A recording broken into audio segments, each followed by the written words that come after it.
Alam nyo ba kung paano gumawa ng Oriental Herbal Nutrients, isang pantaboy at pamatay ng peste, natural na insecticide and fungicide para sa ating mga tanim? Hello mga ka-agri! So in this video, ituturo ko po sa inyo kung paano gumawa nito, ano yung mga materials na gagamitin, at ano ba yung naitutulong nito sa ating mga halaman, maging sa mga livestocks. Coming up! Ngayong tag-ulan, mas marami po tayong mga challenges na kakaharapin. Andyan po yung mga sakit, andyan po yung mga peste. Kasi kapag tag-ulan, ang nangyayari po, nagkakaroon siya ng problema sa ugat. Andyan po yung mga bad bacteria na nagkukos ng panghihina ng tanim. Tapos once na naging mahina yung tanim, masisense po yan ng mga peste tulad ng aphids, ng whiteflies. Kaya doon po sila umaatake. Tulad po dito sa mga tanim kong pipino, itong dalawang pipino inatake po ng aphids. Supposedly, ganito na po siya kalaki. Dahil inatake siya ng aphids, mababansot yung tanim kaya hindi na po siya lalaki. So as much as possible, agapan natin, patabain natin yung lupa, paramihin natin yung mga microorganisms dyan sa lupa sa pamamagitan po ng pag-a-apply natin ng Oriental Herbal Nutrients. Ano po ba yung OHN? Yung OHN, yan yung Oriental Herbal Nutrients, isang edible aromatic herb extract. I-extract natin yung mga nutrients na makukuha natin dun sa mga ingredients tulad ng bawang, ng luya, ng sibuyas at iba pang mga materials. Ito po ay isang Korean technology. Ginagamit po nila sa natural farming. So ano po ba yung benefits ng OHN? Ang alam lang ng karamihan, ito po ay pantaboy lang ng peste, pamatay ng peste, ng mga soft-bodied insects, ng mga hard-bodied insects. Pero actually napakarami pong benefits nitong OHN. Isa na po dyan yung napaparami natin yung mga beneficial bacteria sa lupa. Tapos nakakatulong din po ito para i-prevent yung mga pathogenic bacteria. Yan na po yung nagkukos ng panghihina ng tanim kasi nandun po sila sa lupa. So inaatake nito yung mga ugat ng ating mga halaman. Then nakakatulong din po ito para i-improve yung soil quality. Ito po ay immune booster din para sa ating mga tanim. Actually hindi lang po sa mga tanim, pwede rin po ito sa livestocks. Pwede rin po ito sa tao kung gagawa kayo nito at gusto nyo pong gawing antibiotic or gawing immune booster.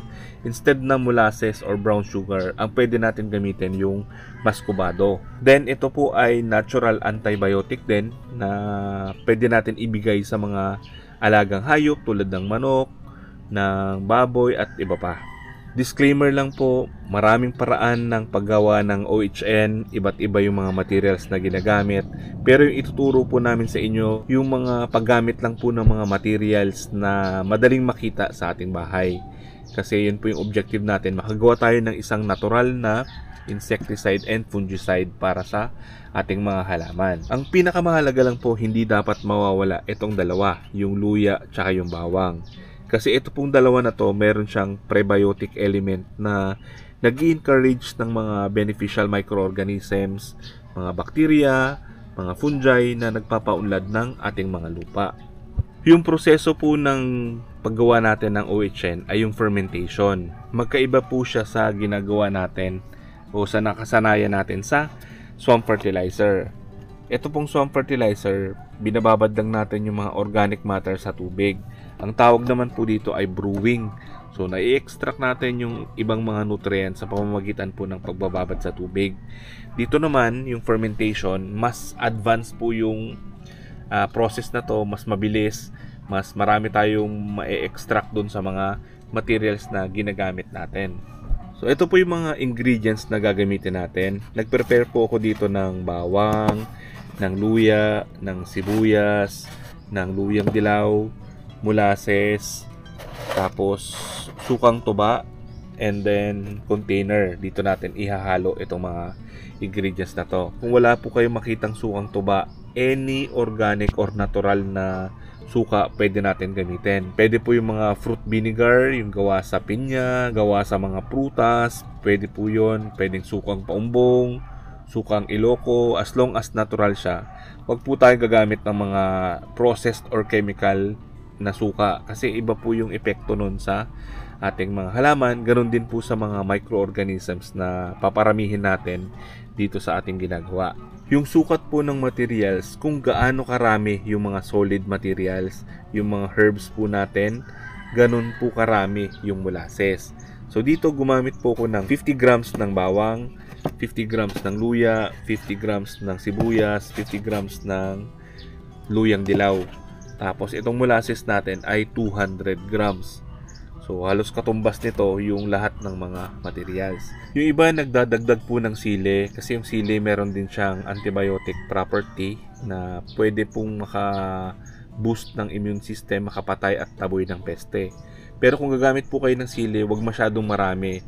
Kasi itong OHN1, pwede pa po natin ito painom sa mga alagang hayop. Tapos pinang-i-spray din natin sa halaman. Kaya dapat hindi masyadong maraming sili. Pag sobrang dami po ng sili, baka malanta po yung mga dahon. So gagawin po natin, ipaghalo-halo lang natin itong mga ingredients dito sa malinis na container.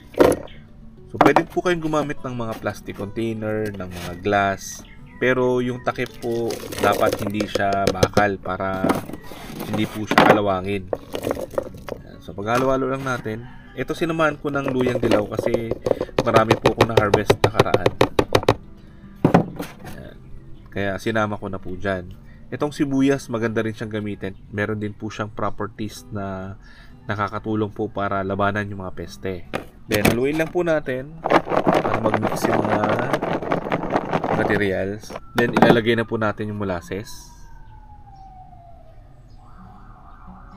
Kung wala po kayong mabiling molasses, pwede po yung brown sugar. Yan yung pang-substitute natin dito.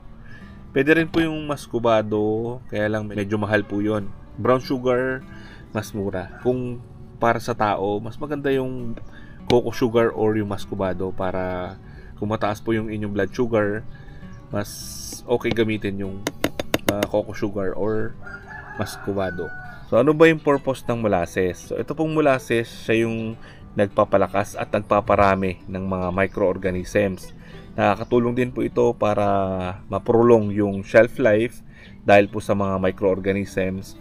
So umaabot po yung shelf life nito ng 6 months to 1 year. Diyan po mataas pa yung potency ng ating concoction. Pero after nyan, dahan-dahan na pong bumababa yung quality ng ating concoction. Then haluin lang po natin siya. Kung meron kayong panghalo, mas maganda. Wala lang kasi ako na prepare na panghalo para mamix sana yung mga ingredients. Pero kung wala, pwede nyo naman siyang i-shake. So, dito po may dalawang klase ng pag-ferment. Merong anaerobic tsaka aerobic. Yung iba, aerobic, yung ginagawa po nila, nilalagyan lang ng Manila paper, tapos tinitape yung paligid. So, dyan po nakakahinga yung ginagawa nilang concoction. Ibig sabihin, may oxygen. Yung napuproduce po nila doon ay aerobic bacteria. Pero kung tatakpan po natin siya, silyado, wala po siyang hangin. So, mapuproduce naman natin dito yung anaerobic bacteria. Yan. So, sabi po ng ibang mga expert, mas maganda raw yung anaerobic fermentation. Mas potent po yung napuproduce natin na concoction. Pero, parehas lang po yan silang maganda. Alin po yung mas convenient sa inyo, pwede nyo po siyang gawin. And then yung iba, nilalagyan po nila ng pabigat para lumubog yung mga ingredients, mas ma-extract po yung mga elements na nandyan sa mga solid materials. Then ilalagay po natin ito sa madilim, tuyo at hindi nasisikatan ng araw para maganda po yung pag-ferment at hindi po mamatay yung mga microorganisms. So, ipoferment natin to sa loob ng 5 araw. So, wag nyo po siyang bubuksan. Mas maganda po kung gumagamit kayo ng anaerobic. Yung meron pang space. So, dyan po magbibuild up yung gas. Kaya, hindi po masisira yung inyong container. Then, after 5 days, pwede na natin ihalo yung ating sukang tuba. Then, ipoferment natin siya ulit na another 7 days. Yung iba po 2 weeks lang hina-harvest na nila. Yung iba naman pinapaabot ng 1 month, walang problema po doon. Then tatakpan, tapos ganun din po ulit, ilalagay natin siya sa tuyo, madilim at hindi nababasang area. So, huwag nyo po siyang kakalimutan lagyan ng label para alam nyo po kung kailan siya dapat i-harvest. Then sa paggamit naman po nito, 20 ml per liter of water. 2 kutsara sa 1 litrong tubig. Pwede natin siya idilig, pwede rin natin siya ipang spray sa mga dahon. So ito po kung ipapainom natin sa mga manok, 20 ml din per liter of water. Pwede nyo po siyang ipainom twice a week para po maiwasan yung pagkakasakit ng ating mga alagang hayop. Ito pong ginawa natin, pwede pa po ito sa livestock. Ito ay OHN1. Yung OHN2 kasi, hindi na po natin siya pwede ipainom sa mga alagang hayop dahil meron na po yung mga matatapang na ingredients tulad ng makabuhay, ng neem oil at iba pa. Kung nagustuhan nyo po yung video na to, i-like nyo naman. Sana po tulungan nyo rin kami i-share yung mga information para makatulong po tayo sa iba. Maraming salamat po. Happy farming!